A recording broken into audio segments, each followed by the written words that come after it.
লুচি, পরোটা, রুটি, তন্দুরি রুটি তো অনেক খেলেন। বাংলাদেশের এইটা ঐতিহাসিক রুটি নিয়ে আজকে চলে এসেছি। আসসালামু আলাইকুম, কেমন আছেন সবাই?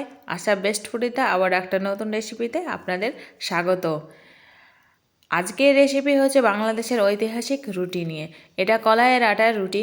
শুধু কলাই নয়, কলাই আর গম আছে। কলাই একা করলে রুটিটা ফেটে যেতে পারে, তাই কলাইয়ের সঙ্গে গমকে একসঙ্গে ধুয়ে দিয়ে রোদে শুকে পিষে নিয়ে এসে যে আটাটা, সেই আটাটার আজকে রুটি হবে।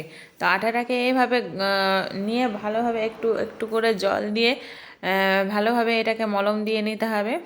অনেকটা আটা হলে তুলে রেখে অর্ধেক অর্ধেক করে মলম দিয়ে নিতে হবে। তো এখানে ভালোভাবে একটু একটু করে জল দিয়ে, একসঙ্গে জল দেওয়া যাবে না, একটু একটু করে জল দিয়ে মলম করে নিয়ে নিয়েছে। এখানে পিঁড়েতেও আটাটাকে তুলে নিয়েছে, তুলে নিয়ে এখানেও একটু ভালোভাবে মলম দিতে হবে। এইভাবে যতটা মলম দিতে পারবে ততটা কিন্তু রুটিটা সফট হবে আর বেশ খেতে মুচমুচে হবে। এখানে আপনারা কেউ স্কিপ করবেন না, পুরোটাই দেখতে থাকুন, তাহলে বুঝতে পারবেন রুটিটা কিভাবে বানাই। এখানে একটা লেচি কেটে নিয়েছে, লেচি কেটে এবার হাত দিয়ে যতটা পারা যায় করতে পারে। অনেকে কিন্তু দুই হাত দিয়েও করতে পারে, কিন্তু দুই হাত দিয়ে চেড়ে চেড়ে করলে কি হয়, রুটিটা মোটা হয়ে যায়, পাতলা হয় না। তো রুটিটা অনেকে পাতলা খেতে পছন্দ করে, তাই পাতলা করার জন্য হালকা একটু হাতে দুই দিক চেপে নিয়ে ভালোভাবে দুই দিকে বেশি করে একটু একটু করে জল দিয়ে এইভাবে টেনে টেনে বড় করে নিতে হবে। তাহলে এইভাবে বড় করে নিলে কি হয়, রুটিটা অনেক পাতলা হবে, খেতে মুচমুচে হবে, আবার বেশ ভালো লাগবে খেতে। অনেকটাই পাতলা করে ফেলেছে, এভাবে আরেকটু জল দিতে হবে। এইভাবে জল দিয়ে আরেকটু টেনে টেনে কত বড় করে ফেলেছে, কিন্তু হাত দিয়ে যেটা দুই দিক দিয়ে হাত দিয়ে করলে অতটা বড় হয় না। তো রুটিটা এখানে একদম পিঠের সমান হয়ে গেছে। এবার রুটিটা আস্তে আস্তে তুলে সরাসরি চলে যাবে মাটির তাওয়াতে। এটাকে আমরা তাওয়া বলি। এখানে উনুনেই করতে হবে রুটিটা, গ্যাসে কোনো মতেই সম্ভব নয়, উনুনে করতে হবে। তাই উনুনে জ্বালিয়ে একটা মাটির তাওয়া, এটা মাটির তাওয়াতে দিয়ে রুটিটা দিয়ে দিল। এবার রুটিটা একটু হয়ে গেলে, এক পিঠ হয়ে গেলে ওপর পিঠ সেঁকে নেওয়ার জন্য এটাকে হালকাভাবে উল্টে দিতে হবে। উল্টে দেওয়ার জন্য কোনো মতে হাত দিয়ে উঠবে না, এটা লেগে যাবে। তাই এখানে একটা ছলনি ব্যবহার করা হয়েছে, ছলনি দিয়ে ভালোভাবে নেড়ে এবার এইভাবে হালকা করে একটু উল্টে দিতে হবে, খুব সাবধানে, নাহলে ভেঙে যাওয়ার সম্ভাবনাটা থাকে, কারণ কলাইয়ের আটা আছে, তো তাই ভেঙে যেতে পারে।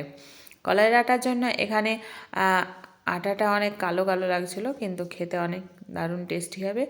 তো এখানে রুটিটাকে ভালোভাবে ঘুরিয়ে ঘুরিয়ে সেঁকে নিতে হবে।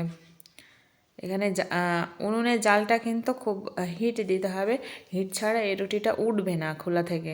তাই অনেকটা বেশি জোরে জাল দিয়ে তাওয়াটাকে প্রচণ্ডভাবে গরম করে নিয়ে রুটিটা করতে হবে। এখানে ফুটো করে দিল ছলনি দিয়ে, সেটা হলো ফুলে যাওয়ার সম্ভাবনা থাকবে না, হালকা একটু ফুলে যাবে। এরকম একটু ফুলে গেলে রুটিটা খেতে ভালো লাগবে। এইভাবে আবার একটু উল্টে দিল, উল্টে দিয়ে বাতাসটা বেরিয়ে যাচ্ছে। বাতাসটা বেরিয়ে যাওয়ার মানে হচ্ছে রুটিটা আর হবে না। এখানে একটা রুটি তুলে ফেলেছে, আর একটা রুটি এদিকে বেলা হয়ে মানে হাত দিয়ে বড় করে নিয়েছে। এইভাবেই সমস্ত রুটিগুলো বানিয়ে নেবে। তো রুটির সঙ্গে এখানে লঙ্কা ভর্তা করবে আজকে, তার জন্য এখানে রসুন নিয়ে নিয়েছে। এদিকে রসুন ছেলতে ছেলতে এইদিকে অনেকগুলো রুটি হয়ে গেছে। এই রুটিটা তুলে নেওয়ার পরে কী কী দেবে, লঙ্কা, রসুন আর পেঁয়াজ দিবে এখানে। তো লঙ্কা রসুনটা এখানে করে নিয়েছে, একটু ওরা ভেজে নিলে ওরা মনে করে যে ভেজে নিলে ঝালটা কম লাগে, তাই এখানে রসুন আর লঙ্কাটাকে ভালোভাবে ভেজে নিচ্ছে। ভেজে নেওয়ার পরে এখানে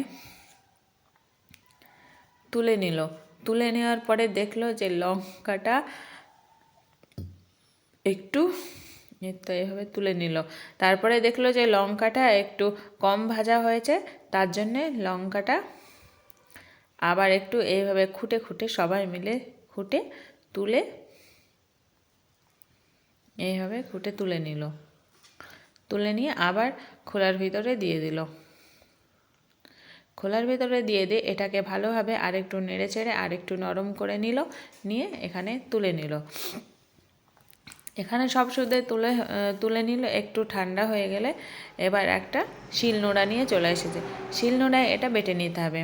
হ্যাঁ, মিক্সিতেও হবে, কিন্তু শিলনোড়ায় তো গ্রামের মানুষ, তাই শিলনোড়াতে এরা বেটে নেয়। তাই শিলনোড়াতে এবার লঙ্কাটা আর রসুনটা পোড়া দিয়ে স্বাদ মতো লবণ দিয়ে দেবে। স্বাদ মতো লবণ দিয়ে এটাকে ভালোভাবে চিকন করে বেটে নেবে। এভাবে বেটে নিল।